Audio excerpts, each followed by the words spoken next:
Reach more people by adding a title to your video. Okay. Let me just do that.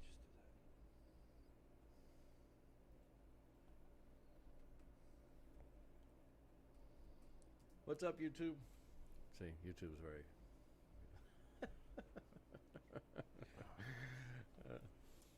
But- 3, 2, 1, and live. What's up, everybody? We're back. Yes. So glad to be back. We are here at A New Way Recovery Center. We are social distancing. We got our microphone stretched now out. we to just the went max. live now. Sorry. Oh, sorry, everybody. What's up, everybody? We're back. It's the Life on Life's Terms podcast. I'm Tom Robinson, a grateful recovering addict. We're here social distancing. We're not masked, but we're staying away Yes. as long as the microphone cords will, allow. And we are, I'm Chris Mandeville. I'm a recovered heroin addict. We're very grateful to A New Way Recovery Center, which is where we are and where we've done this podcast for over 2 years. Over 2 years, 2.5 years. They've been very gracious with Very us. grateful And to them. they actually, I think they opened up just for us tonight. Yep. Pam is out there. And Shout out to Pam. yes. And to Warren for reaching out to us, letting us know that he was opening back up. Yeah, thank you, Warren. So you can find our audio podcast at lolterms.com. Please subscribe. We have over 100 episodes from, all walks of life, recovery, in the people that work in the field, Guy people who represented Big Pharma yes, and is in recovery. That's also pretty cool. also people who are not addicts, but their life was riddled with addiction, and it affected them. Right. So tonight our guest is I'm going to call you Bill. Bill Phelan, former mayor of Quincy. He's also Yeah. running for Norfolk County Sheriff. When's the election for that? This November? It is, yeah. September 1st is the primary. And Okay. then, the final election is the same as the Now, presidential election. who's in there now? Right now, the governor had appointed somebody for an interim basis. And, Yep. and this But is a it's special been election. Bellotti for It was Mike Bellotti for many years. many years. And Yes. Norfolk County, Yeah. you said? Yes. Norfolk County, Norfolk. right. So the jail is out of Dedham in the Yep. I did the fence there. center strip, yeah. From the right side of it. Yeah. Which side, right. Right. And like we discussed earlier, I actually got sober at Plymouth House Correction. If it wasn't for the Brockton Police and a 9mm, I might not be here. Well, that's There you something and I'm to grateful discuss. for that. Yeah, I'd Yeah. like to say thank you very, very much for coming on the show. Yes. Yeah, You're Being welcome. our My returning guest. And you have to be one of the most distinguished guests we've had. I don't know about My that. goodness, yeah, I think Yeah. so. Good kid, local kid. Yeah, Yeah, there you go. Quincy guy. Yeah. Quincy guy. Yep. So you were mayor of Quincy. Actually, when I got sober, I was in Bridgewater during September 11th. And we watched that, and then I got out. I got high right away. Then I went to Plymouth.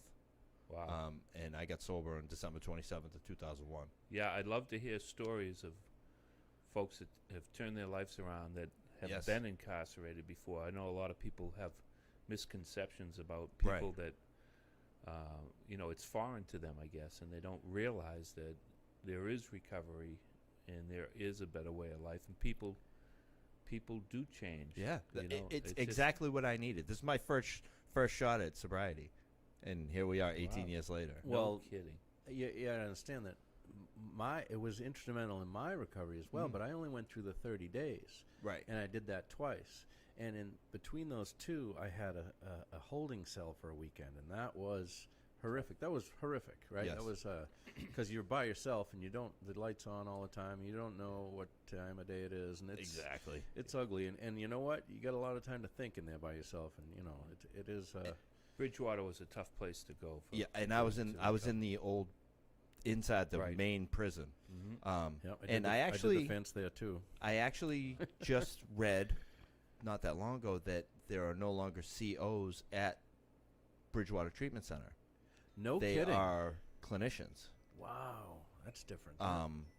So I don't know when that happened, but we could actually, because we have had Joe McDonald on here, Plymouth Oh, you County have? Sheriff. Good. Yeah. Yep. Him and Timothy Cruz the The DA. DA, yeah. They But were- yeah, I just read that, and I think that is so gonna help so much because, listen, I don't blame the guys that work there, the COs. Like, we're a pain in the ass. Addicts and alcoholics are a pain in the ass, and they had to babysit, like, and they weren't happy with doing that, and I don't Right. blame them. A few of them I grew up with, friends of Yeah, mine. Me too. I had the Friends of same mine that work at experience. Plymouth House Correction. I'm in the food line. I mean, Bridgewater. I'm in the food line, and I hear someone yell my name, and I'm like, oh, shit. And I turn around. There it is, kid I grew up with. He's like, what the hell happened to you? I'm like, heroin. Just told him. He's like, come on, give this kid some more food. So now everybody sees me get more food. Now they're all pissed at me, like, yo, what's going on? Why is he get? But they're doing their job. Well, it's funny. I know a lot of people who have served time and have turned their lives around, and a lot of had a great discussion with one friend that talked about. I said, who's the most important person in the House of Correction when you're in there? And he said the correction officers. He said the COs. Because I can tell you I remember all the good correction officers. Yeah. Mm. And he says, and I remember all the bad ones. Absolutely. I do too. Too, and they. Tom, and can you check yeah. your mic? Kristen actually commented and said, sounds like you're talking in an empty room. My microphone? Yeah. Might be my microphone. Because are you registering on there? Um. Yep, there you go. Yeah. Now you are. Okay. So yeah. Well. So yeah, so that's what he said, and it made sense to me. And I 100% could tell you, and I've ran into him. One of them was it's funny, I actually went to jail for drugs and alcohol and addiction, and then I got a job doing lines, painting them on the road. and we're working on an off ramp, and this a state trooper pulls up, and he gets out, and I'm like, Trooper Cotton, and he's looking at me, and he's like, do I know you? Where do I know you from? The gym? I'm like, nope. And he was a good guy. Yeah. Great guy. I Yeah. remember all the COs that were good guys, and I remember the guys that weren't. And It's unfortunate, but a lot of times the jails are being used as hospitals. yeah, treatment detoxes, treatment centers. Yeah. And these are people that are Mhm. sick and Yep. suffering and Well, really belong in hospitals and detoxes. And it costs the state a lot of money. Sure does. The funny thing is, though, honestly, sometimes someone can go and be coddled and not smarten up.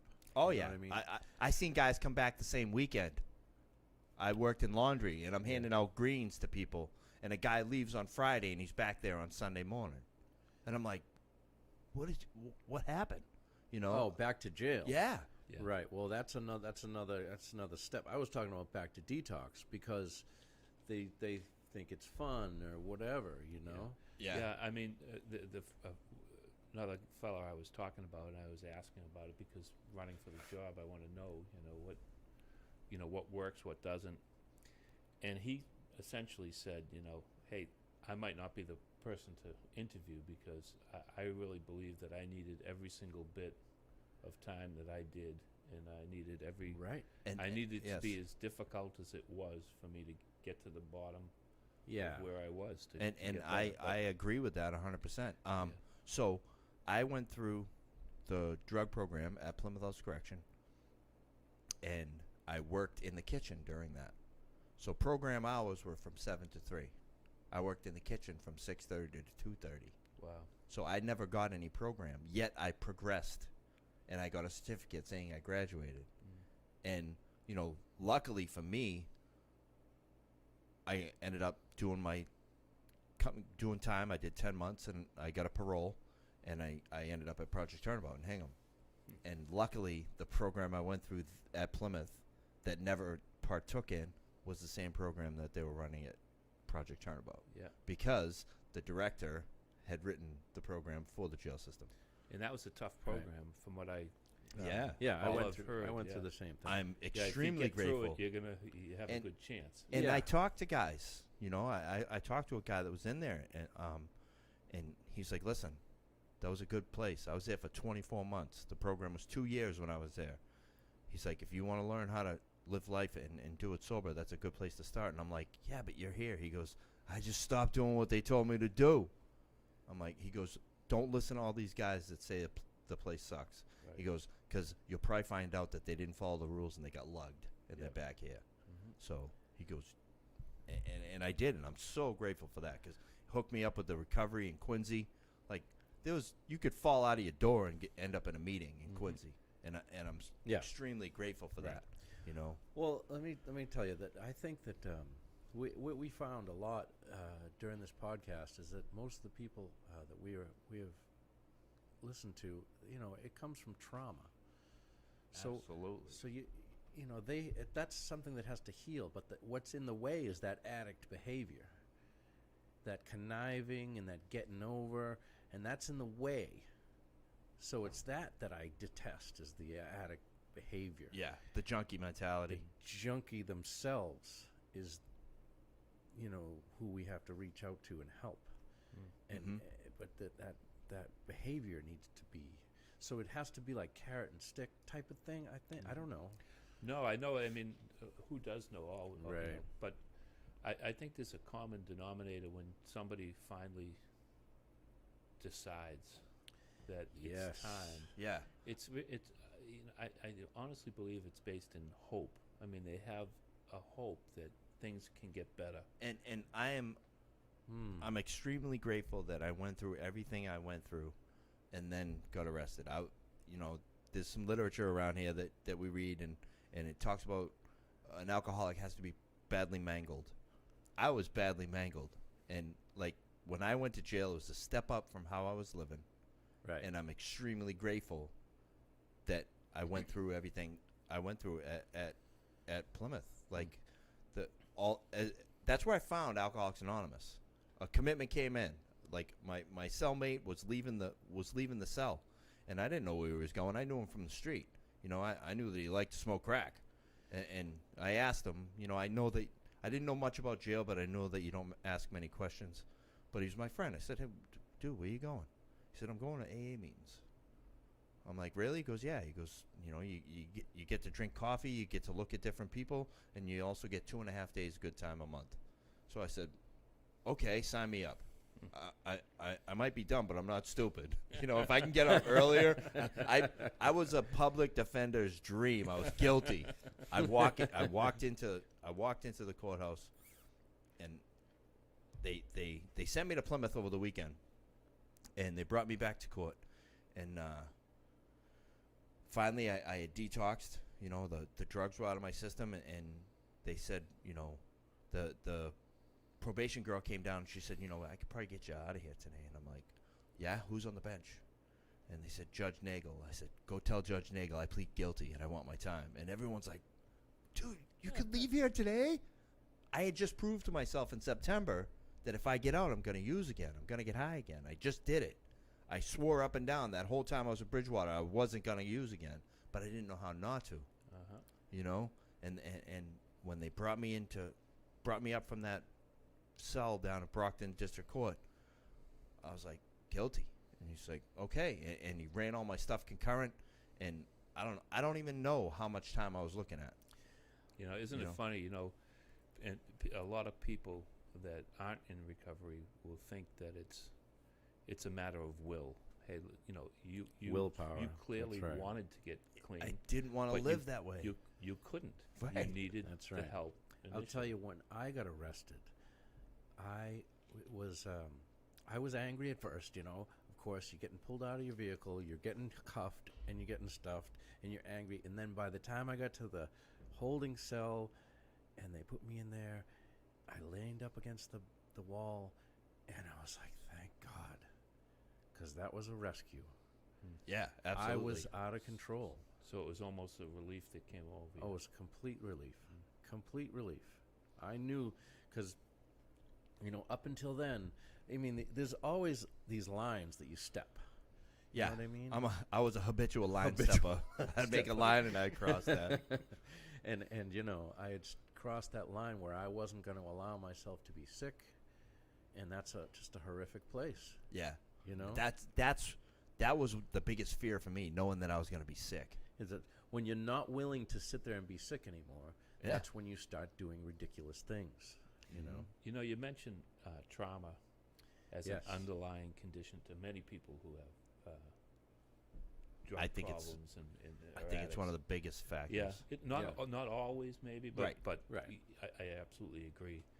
And so I've done a lot of research into the job of sheriff and how you know we might be able to help in different areas, but women, I think, are a class of people who have suffered even more trauma than guys often. do, Oh, believe it or not. absolutely. Yeah. Really? Absolutely. What, And- you think yeah, so? Yeah, I do. That's, Yeah, and there's a school of thought out there that younger people as well, emerging adults is what they call them. You know, your brain is still developing.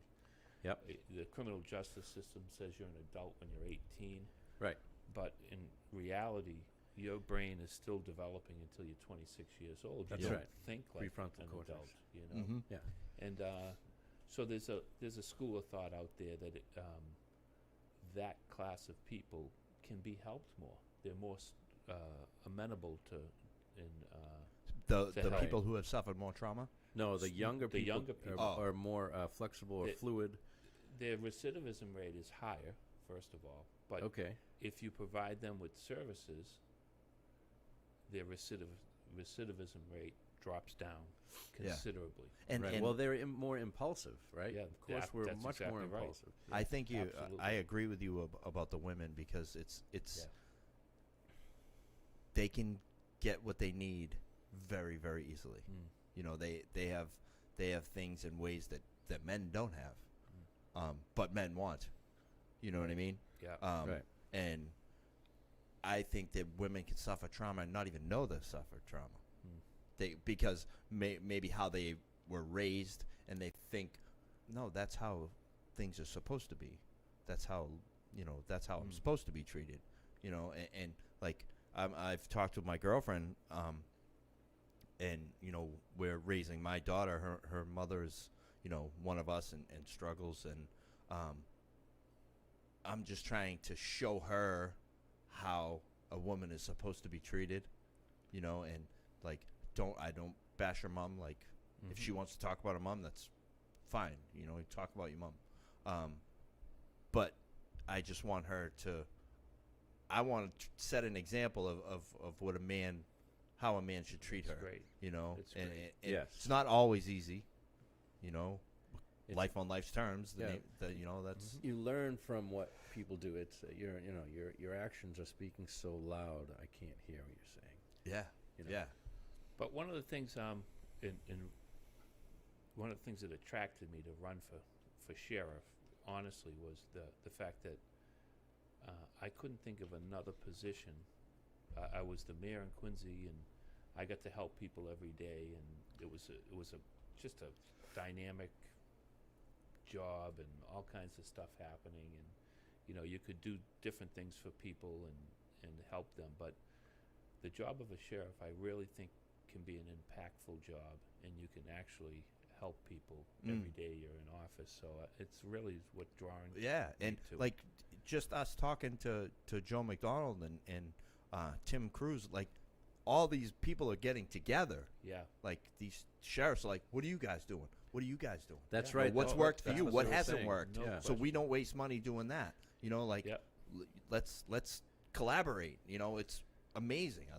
I think it's great. Yeah. You know, and Well, it's kind of funny, isn't it? Because one of the big things that happens with the Department of Corrections is the money, you have to spend it, right? You don't get it.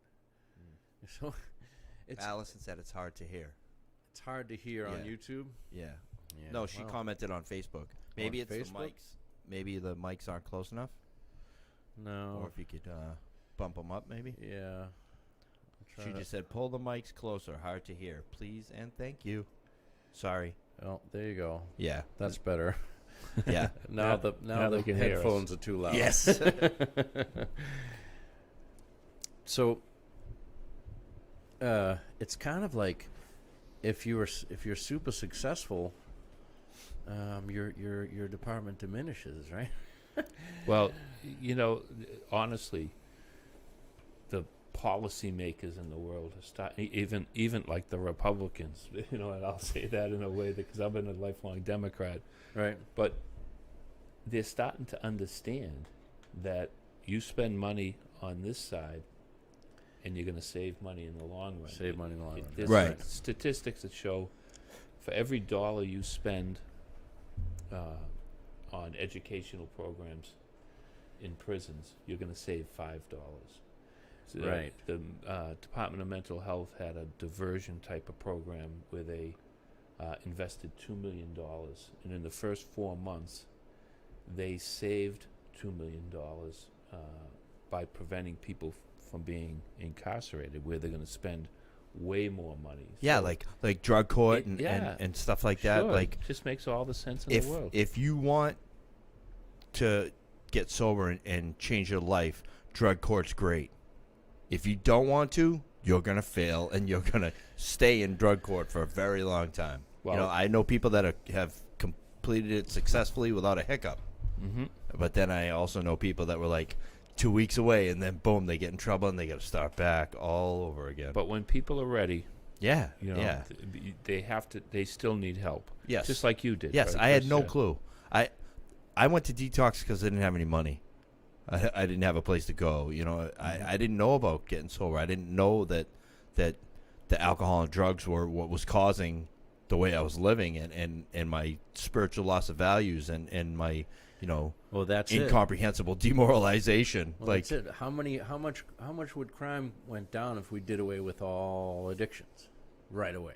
Like, I mean, Oh, I my mean, goodness. I'm full of like statistics. and stuff. everybody Like a I statistic talked walk, to you know? in jail was in there Sure. due to alcohol or drugs being part of what happened. That's right. Either stealing them or stealing the Stealing money to get them, To get them, or yeah. got drunk and did something they don't remember.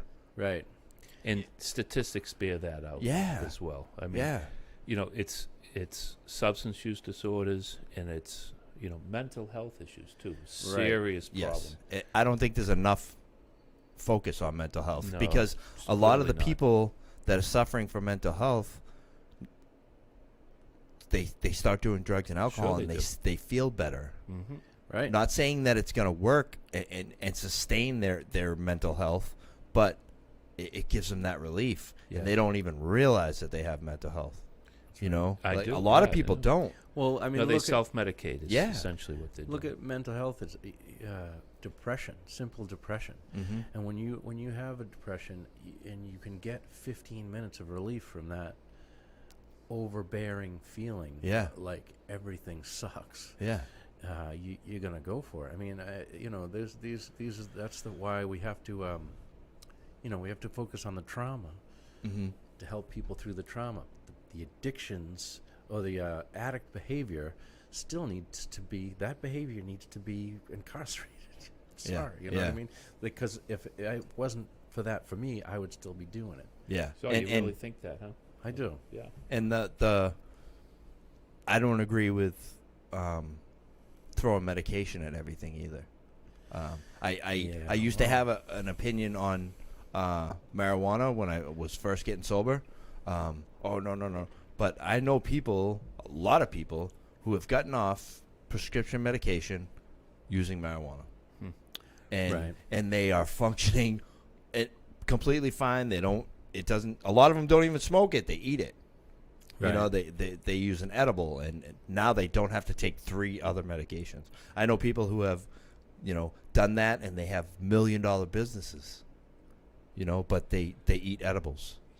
You know, instead of taking medication. I understand, and I know there's a program now in the jails that provide addicts with drugs while they're incarcerated. Mhm. So Yeah. you know, because the likelihood of an overdose of an inmate released from jail is The Vivitrol, I 100 believe that. 120 times more likely to Yeah, die you- of an overdose Wow. if you've been recently released from jail. 120 times. 120 Wow. times. Yeah, because more. you're Yeah. That getting is out of jail, and you know, say you've been in there for a while, or if you haven't, now you have no tolerance, Right. and you're getting this drug that's 50 times stronger than it used to That's be. exactly right. Yeah, know, but also and- you got to understand that there are people out there, plenty of them, who will say good. Oh yeah, let You them know what I die. mean? That type. Yeah. Yeah, Ex- But does that make it right? First They of all, don't with the realize. jails, you guys know there's a big difference between prison and jail. Yes. In Right, jails, right. people are the average length of a stay in jail is probably 4 months, right Yeah. in that area. Okay. So whether those types of people like it or not, individuals are coming back out of jail. Yeah. Right. And what we do with these folks before they go to jail, while they're in jail, and how we try to set up programs for when they get out Yeah. to help them succeed is critical for And I everybody. I Not think just that's. I agree. not just the individuals Yes. themselves, but for the people that are in the communities. I think that needs to be Right. focused on a little more. Like, all right, you're coming out of jail. You're gonna finish your time. A lot of guys will say, "Nah, I ain't going to treatment. I'm wrapping up." Now they have not been healed from their trauma, or they have not addressed their addiction. Like, I ain't. That's a setup. That's a setup. I'll wrap up, and now they get out, and they want to get high. That urge comes, and what do? They don't know what to do. They go and get high. Yeah. I did it. Or they have court costs, Yeah. probation fees, And they now have they no got place to live. No and place they- to live. Yeah. You know, or a guy comes up on a parole. He can't get into a treatment center. Mhm. He can't go back to his family's house because parole's not going to let him. You know, it's tough. There's not much out there for those individuals No. and people that really want it. People that really don't That's want to right. do what they're doing. That's You know, exactly but right. it's hard to differentiate. I guess wouldn't you want? You just want to try to stack the deck in the towards the favor of getting clean as much as possible, right? So you take all the factors and you try to eliminate all the things in their life that are going to be hard to deal with. Yep. You know, I Clearly. guess, if you can. Clearly, yeah. Absolutely, no question about Like it. I get out, I got to get a job, I got to get my license back, I got to get this. You know, Right. I know that there were some programs that they were, all right, you're gonna get out, and when you do, you can go to this place, and they will help you with sober living. They will help you with the initial cost for sober living. Okay, you need to get your ID, you need to get your license. You can come here, we will help you. We'll go down with you, and we'll pay for that. You know, there were programs that would pay. Yeah. Addicts and alcoholics money to help them get their life back in order. Well, 'Cause Project that's a Turnabout- lot of stress when you get out. It sure is. I can imagine. Yeah. I can imagine. When in Project Turnabout, it was a 6 to 9 month program. Now a lot of these people were coming off parole. Some of them for 25-year bits. Oh yeah. You know? Screamers. And it was a good program because it kept you inside at 1st, and then slowly you touched on the outside world. I remember bringing I can't remember his name, and I probably shouldn't say it anyway, but I remember bringing somebody over to Stop and Shop Yep. on a shopping run, and just freaking out, like, I got to go back. I got to go back now. You know what I mean? Oh yeah, I think I Because- remember. Because he couldn't handle it. Right. And His then life had changed so Just- much. Yeah, and he's institutionalized, and he's used to being inside, and then he's like, okay, well, after 6 months, he's like, now I'm ready to go back. I'm back in touch with people I used to know, positive people. I've learned all these coping skills. Yeah. I've gotten out some of the poison that, and given away some of the shitty ideas that I held on to, and Absolutely. So, you guys being in recovery, you have to always lend a hand to another alcoholic or Absolutely. addict Yeah. for help. So, truly, the reason why I'm running for sheriff is just for that reason. I mean, what an opportunity you have to help people Absolutely. in that position. I can't think of Yeah. another elected position where you have that.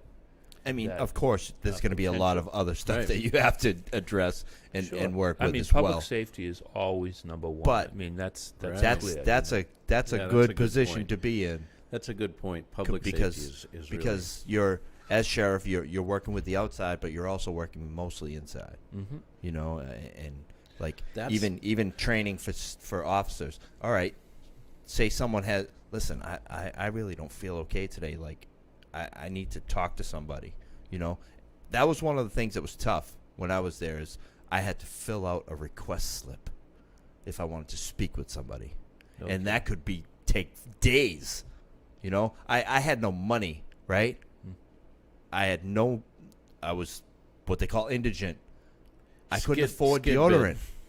I wrote to my caseworker, listen, I know exactly what goes on when guys leave. I don't give a shit if the guy used the deodorant before. I need some deodorant. I'm not running around here smelling like a wild goat, pissing off my cellmate. You know what I mean? Like, can you get me some deodorant? And at first they were like, no, we can't do that. Why can't you do that? I know when that guy left today, he had deodorant. What did you do with it? You throw it away? You know? Yeah. It's just simple things. Even simple things. Yep. Doesn't have to be crazy. Just basic necessities. Phone calls. Phone calls. I mean, Yeah. you know, reaching out to your family members, which is a positive thing. I gotta put money on a card. Yeah, or, exactly. Or, and some people don't have the money. no, That- I didn't have any. No one. there is legislation changing that. As a whole matter of fact, system. when I Thank got God. when I got to Plymouth, I owed money because I was there before and they charged for IDs. So the first time one person came to visit me, they gave me some money, and that went to my ID. So I had no money. Wow, no kidding. I had no money. And Wow. and what does an addict or an alcoholic do when they don't have money? They hustle. Right. They have to. Yeah. You know, so it's like, all right, you want a little extra bleach in your clothes? Take care of me. You know what I mean? Yeah. I'm going to be hungry later. You know, and Huh. that's a lot of the stuff that happened. Yeah. You know? Like, I'll cook the meal for everybody. Just let me get some of the food, you know? Right. There's So a I have a real good friend who's been a CEO for about 29 years at Norfolk. He's helped me in my campaign and everything, but he's just such a gentleman. Just wonderful guy. And he tells me that a lot of people over the years will now seek him out just to let him know that they're doing well. You know? Oh, after Yeah. they Just get like out. years later. Mm-hmm. And the reason is because he always treated everybody in there Fairly. decently. Yes. Right. Treated them all decently, and that's kind of one of my Little bit kind of of dignity, platform, right? goals Yeah. is to try as best as I can to develop a culture in that institution of respect and dignity for Yeah, everybody. both Right. ways. Like, You that's a very hard thing to get rid of is the jail mentality. You're the cops, we're the criminals. And like we went to Project Turnabout, and a lot of guys struggle with that. You know, like part of Project Turnabout was you know, people would say it's ratting. No, you're I need to make you aware of your behavior. You know, it's not a ratting mentality. If you know, we had a situation where there was a car wash. A couple guys went and stole the money for the car wash. One guy went out and got drugs. He came back. I come back from a past. There's 4 guys in the house that are high. I'm like, all right, these 4 guys are putting 23 other guys' lives in risk, in jeopardy. So if you guys want to let them stay here, that's on you. I'm done with this program. I'm here on what's called reentry. I can leave at any time. You got 25 years over your head. You got 18 over your head. If you want to rubber stamp that, that's on you. You know, I can't, you know. So it's my counselor comes in on a Monday morning. This was Sunday night. I said, hey, I'm going to need my out date this week. Instantly, he goes, what's going on in the house that you want to leave? He knew. He knew right away. And then they start doing random drug tests, and guys got, you know, in trouble. But it's like you're trying to get someone to look at what they're doing. You know, Right. like you could be saving someone's life. You know, Oh, we had a guy. You're much more apt to be doing that than not. I mean, Yeah. if you're going to let them continue in that. We had a guy that had never done heroin in his life. He was an alcoholic, 100%. He went out on a pass with a guy. Guy got some drugs and came back with him and gave him to him. You know, there was this guy, if he could leave the house, he would leave the house. And, you know, they were doing what they call a produce run, where we'd have to go to Chelsea and we'd walk the docks asking for donations. And this kid would have went anytime. And we asked the guy, hey, Go ask Johnny if you don't want to go. He's like, oh, Johnny's sleeping. I'm like, come on, Johnny's. I'll go up there. Go up there. He's blue in the bed. This guy was sitting down eating a bowl of cereal, knowing that this guy's overdosed upstairs. Diane, but he lived. Luckily, he lived. Yeah. Luckily, he lived. But it was very close. Yeah. You saved his life. And Yeah. he, part of his story is like, I tried heroin once. I still don't know what it's like. Yeah. Overdose instantly, Wow. And, Well, and there's another dynamic though. Like you said, the public safety. You Yeah. get people who just don't care about, but they just don't want someone coming to their house and breaking in so that they, to get their Yeah. valuables so they can go buy drugs. Yeah. But the idea is that, if you help the people out of that situation, then they're not going. They're much less likely. Mhm. You can't keep people incarcerated forever. That's exactly right. I have a good friend, Steve Sweeney. You guys might yeah, know. I know Steve. Yeah, so he's. Steve Sweeney, the We've been comedian? trying to get him on here. Oh, Can yeah, you he'll get him come on here? He's Oh, like, yeah, I'm down the Cape a lot. Really? Yeah. I can't speak promise for it, him, right. but I can definitely talk to him. I'd But love to have him on. he's funny. He goes to the jails and he talks at the different jails. He goes to Does Plymouth he House. really? Mm-hmm. He used to do it at Norfolk, but he doesn't do it there any longer. And he says, well, he's talking to me about recovery, but he's also talking to me about trying to get elected. And he goes, people are all, fine with recovery and helping people and all that until their own house gets broken into, and then Yeah, it's like a yeah. different story, right? Then they and, want and it's true. revenge. So public safety is public safety. So you have Right. to, and correction officers, COs, they have to be safe Yeah. in their environment, and Yes. the inmates have to be safe, or they're not going to be And- in a position to get better. And Right. a big contributing factor to that, and I think Tom touched on it a little bit, is stigma. You Yeah. know, Yeah. that yes, addicts and alcoholics can do some really shitty stuff, but they can also do really good things. I remember when Project Turnabout closed, and they'll open it in Weymouth. Neighbors were like, "No way, no way, no way." After like 2 months, no one knew we were there. They were coming over. Hey, we got a fence that needs to. Absolutely, they loved it. Yeah. They did the same thing with the Phoenix House. Yep. Over on Old Colony Ave. Mm-hmm. They do the same thing with sober living, and after a while, no one even knows that they're there. I know. Where the Gavin is now, it was the Phoenix House. Like, they were worried. I remember going to the Central Middle School for the community meeting about it, and one of the neighbors got up and they were like, "I don't want my property value to go down." A guy from the Gavin House came up and said, "Since the Gavin House is open in South Boston, the property value has gone up 500%." And the guy was like, "Oh." I do a show every week as well, and I have different guests on. For it, not all relating to recovery by any means, but so I had the CEO of the Gavin House, John McGann, on. Yep. Do you know the story of the Gavin House? How that was created? Not It's 100%. really interesting. It was a retired correction officer Mm-hmm.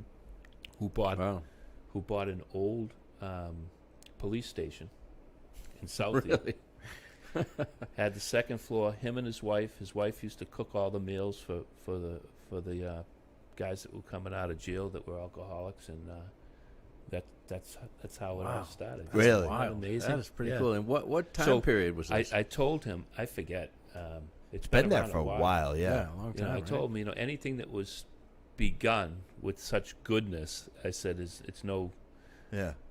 coincidence that it's continuing to do. I live to in do Hull well. now, Yeah. and the original Project Turnabout, I go by all the time. And at first, it was a co-ed treatment center. And if you were a drug addict, you could earn the rights to drink. Yeah. Well, I mean, That's how honestly, long ago. That was in the beginning. That was That was in the very in beginning, early like, 60s or Yeah, something. all right, you're a drug addict. If you go out on pass this weekend, you can have a couple drinks. Unbelievable. So Yeah. and that house Think still how long stands. we've come. How far Yes, we've come how since things that. have changed. Yeah, that's good. And, you know, with technology, with what we're going on, what's happening here. Like, this is why we started this, so that when something like this pandemic hit us, or you know, Sally Mae couldn't get to a meeting, like, they could go on here and do this. And then Yeah. Yeah. we adapted and overcame pretty quick. Addicts and Alcoholics, like, Yep. the Zoom meetings were like, bam! You can. Yeah. I was going to meetings in San Francisco. Like, you can go anywhere you want. Yeah. You can go anywhere you want. It's funny.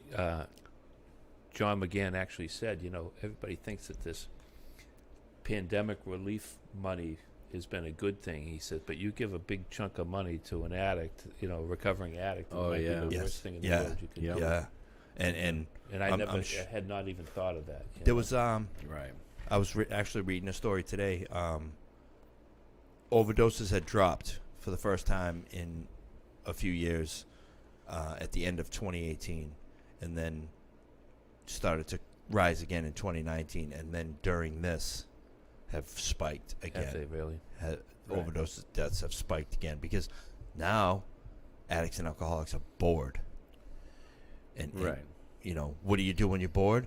I don't want to go on Zoom. Well, let's go hit up so and so and see what's going on over there. You can't You know. sit with yourself. But hard. what's amazing to me also is people that don't know anything about in-person meetings and they're getting sober through Zoom. That blows my mind. Like, Really? wait till you Yes, actually get to a meeting and you could shake someone's hand, or you Yeah. can get a hug from someone and you can feel that energy. Like, Right. it's completely different It's completely from Zoom. different. Yeah. You know, I'm grateful. Like, I was able to do another meeting, a refuge recovery meeting, and you know, I'm grateful that we were able to adapt to that platform and still keep things going.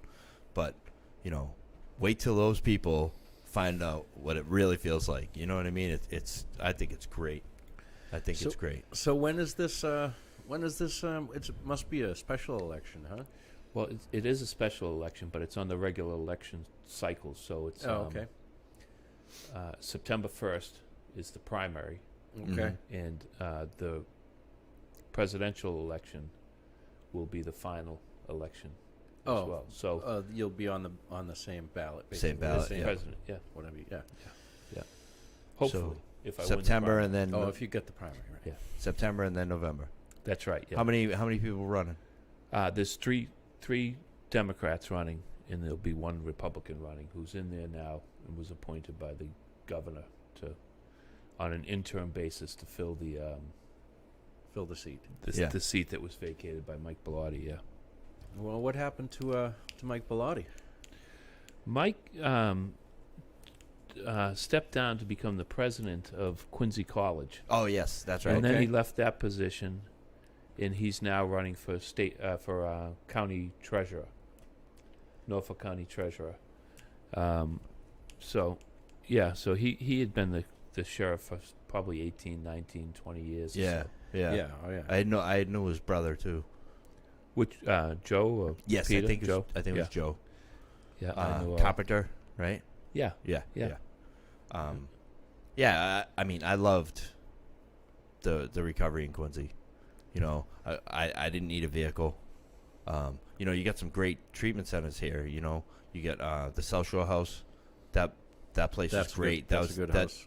That's probably as close to Project Turnabout as you're gonna get. Right. A lot of the stuff that went on there was pretty serious as well. Right. You know, like they catch you scratching, take it, pack your stuff, you're Right. going. Right. You know, Yeah. but also like we went through. It gave us accountability. Like we were clients, but we ran that place. Like we had to, if we needed food or we needed toilet paper or something, we got on the phone and we called people. Said, "How you doing? I'm from Project Turnabout. You know, Is a that men's right? treatment. Yeah. Yeah, it was a job. It was called procurements. We had a housekeeping crew, Kitchen crew. kitchen crew, Yeah. someone that would fix stuff. Right. It was great, and it made people accountable. It gave people a purpose. Yeah. You know, it was almost like a job. Yeah, and you know, responsibility. And And hopefully, the big thing was we would vote on each other whether or not you progressed through treatment. yes, that was another thing. Like Wow. you weren't gonna bullshit everybody. Right. You might be able to bullshit staff, Mhm. but the guys you're in the house with, like we had to sit down every time we wanted to move up and rap. We had to sit down and talk with everybody. Mhm. And if someone wasn't living up to what they were supposed to, we could call a house meeting. Red seat. He ain't doing what he's supposed to be doing.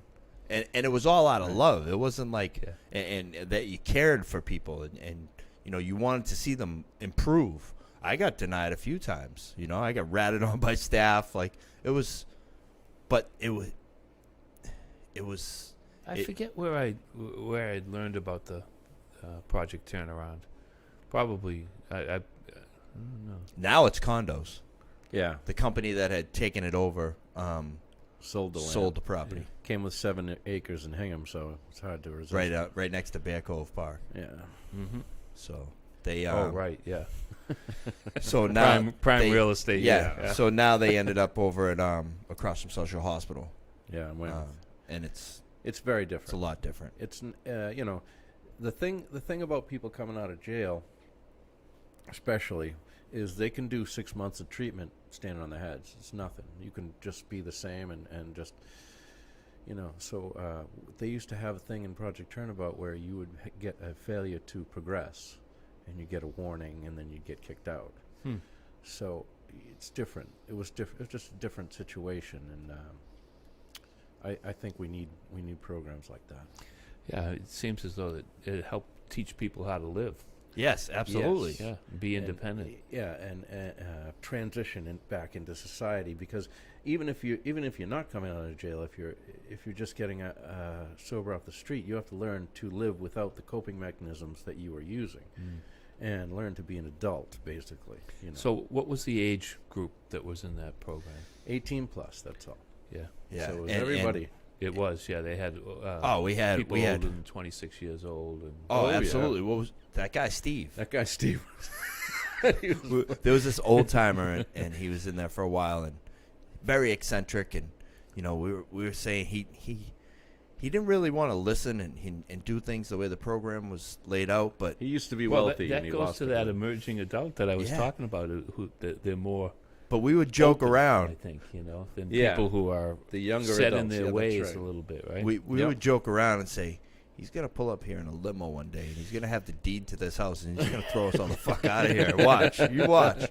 And sadly, he ended up getting out, and that was another thing. Like you had to earn everything that you got. Yeah. Like if you wanted to go home for 8 hours, you had to earn that, and then you would earn to go home for 24 hours, and then you earned to go home for 48 hours. I saw that dude at a meeting in Situate years later. Yeah, Still I had, saw. Still had the halitosis. So just Oh, we had to have an intervention on him. We needed to get him in the shower. Yeah. I saw him actually, sadly, in the doorway of a business on Dot Ave, Yeah. many years yeah, later. that's And you know, I don't know how many people aren't even around anymore. a lot of them. You know, one of the kids that was That's in the the hard house, he's doing a lot of time. Yeah. He ended up killing someone. Oh yeah, 18-year-old kid. Yeah. I was in the house with you. I was in the house Yeah. twice. I was in the house with him, and at that time when I was in the house with him, that kid was in there. Yeah. And then when I was in the house next time, there was, police choppers circling Yes. the area, and he had murdered someone in one of the bunkers. The old that used to be bunkers there. off of Bridge Street. No kidding. Yeah, Yeah. he cut the guy's hand off and went to a party with it. And ironically enough, that kid had mentioned Project Turnabout, which sparked my interest in it. Yeah, you never I know won't- where the I hell's don't- gonna yeah, I come don't- I from won't- sometimes. We Yeah, won't or say what his name, trauma but he experienced. Yeah. it was Yeah. it was pretty crazy. Yeah. You know, I was in Plymouth with him the entire time. I got out, he was there. He had just gotten there as well, or he came right after me. But you know, I'll be forever grateful for that place, and you know the good CEOs that I had met. Yeah. A friend of mine, I ended up working with years later. His stepfather was a CEO at Plymouth. One of the nicest guys. He offered me a job. He said, "When do you?" He No pulled me kidding. aside Yeah. one day. He's like, "Mandeville, what the hell are you doing here?" I'm like, "What do you mean?" He goes, I looked at your jacket." He's like, I can't see you, this guy I'm looking at, doing this stuff. Not with how you operate down here. He goes, I know you're in a jail kitchen, but you help people around here. He's like, what happened? Isn't that And something, huh? You know, and years later, I'm telling that story at my job, and this kid goes, who's that guy's name? And I told him, he goes, that's my stepfather.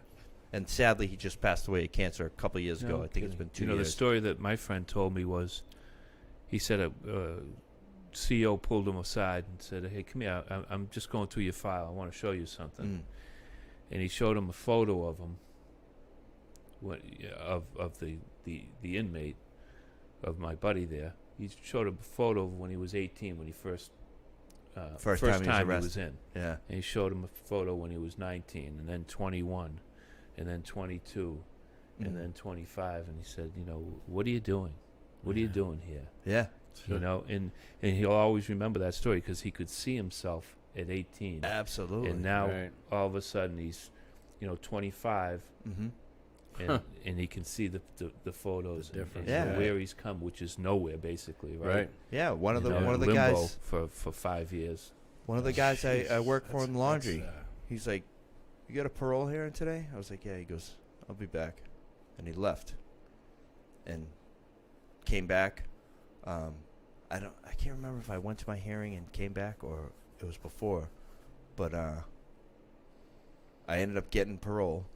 He goes, if you ever come back here again, I will never do another thing for you. Don't come back here.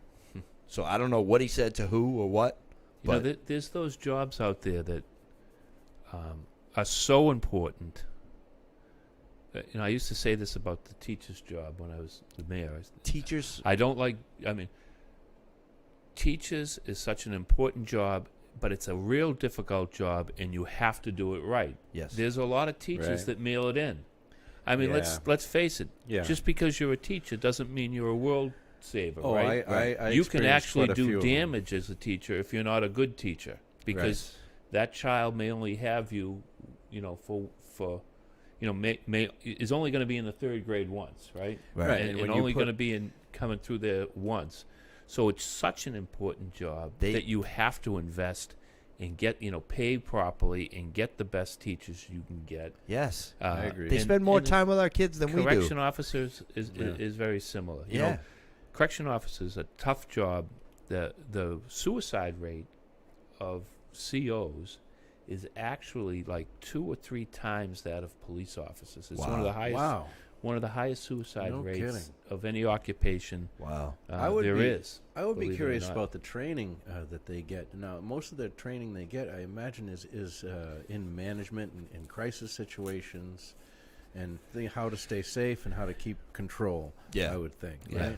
Right. Last week I had a woman on that, I don't know if it was last week or the week before on my program, and she was a psychiatrist, doctor Yeah. of psychiatry or whatever, regular person. You guys would love this woman. She was a real hot ticket, but real down to earth person. And what she did was she trained first responders, correction officers, police officers, EMTs, in what was referred to as mental health first aid. In other words, how to treat somebody when they're in the midst of an anxiety attack or in a psychotic yeah. state. Breakdown. Yeah, You so know, those are the instead types of of things. coming in, Yeah. gangbusters, 'Cause, I how to mean, talk to them. and That's how to- awesome. how to de-escalate and Right. things of that De-escalate nature. is And important. find out especially what's really in this- wrong. especially in this day and age with everything that's going on. Yes. The de-escalate training to Yeah. de-escalate situations is critical. Sure it When you is. think about how much heartache could have been solved if those situations, yeah. That's right. you know, Less lethal measures. yeah, Training has come a long way for police officers and for corrections officers, but it really has to be spiel. Yeah, how much do they get? One-offs are not enough. You have to, Right. it I has to didn't- be every I didn't year, like that whole every little month. spiel that happened at the beginning of the week that they pushed through at 4:15 in the morning. I know. That amendment, SR 4300 or whatever the hell it was. Oh, is that the crippling the police and Yeah. everything? Well, now it makes it so that you could sue a cop personally. This 102 28 I amendments. haven't gone think. through that legislation yet. I intend to. Yes. My I'll cousin be making posted- some 'Cause statements on it. Because now it affects corrections officers, Oh yeah, officers, first um, responders. first responders, Yeah. firemen, My- EMTs. My cousin's teachers, standing teachers. against it. He posted that he will stand against Yeah. it. It still has I to don't get. know how much that It still has to go to matters. the Senate, I believe. So, David Dakota. but you got to Guys, take off. Yeah, I don't mean. Oh, yeah, yeah. I mean, No, no, Listen, I I'm think gonna this want is you guys great. on my show too. Yeah, if you don't absolutely. mind. I mean, Yeah, I'd love I love to. the conversation. Sure, yeah, that'd be You have great. a lot of insight. Yeah. I think it's interesting for people to hear a perspective that they might not know or understand, but Absolutely. is really important. Yeah, that's Yes. what we say all the time: is the communication and the dispensing of information. Yes, is that's what gigantic. we're trying to get the word out. That's right. Like that, we don't care how you did it. I'll see Just if I let can us get know. you a guest. Yeah. That'd be Do great. my Thank you best. so All right, much. yes. No, thank you thanks very for having much. me. I appreciate it. All right. I guys. hope you guys dug this first episode that we, First our time returning episode. Yeah, let us know. Yeah, we appreciate you Oh, guys it's tuning first in. time back. Oh, Yeah, I'm first time honored. back. Yeah, Yeah. good. First time 4 months since March. Yeah. So Good. Good All one. right, everybody. Thanks All for right. tuning in. thank you guys. And Peace. like LOLterms.com. Please subscribe. Like, subscribe, share, and if you ever want, if you want to tell your story on here, you message us through the group or through our business page. Let us know. All right, peace. Peace. Awesome. Yeah, great show. You guys do great. You got radio voices too, the two of you. You're like, I mean, I'm serious. You should have been DJs or something.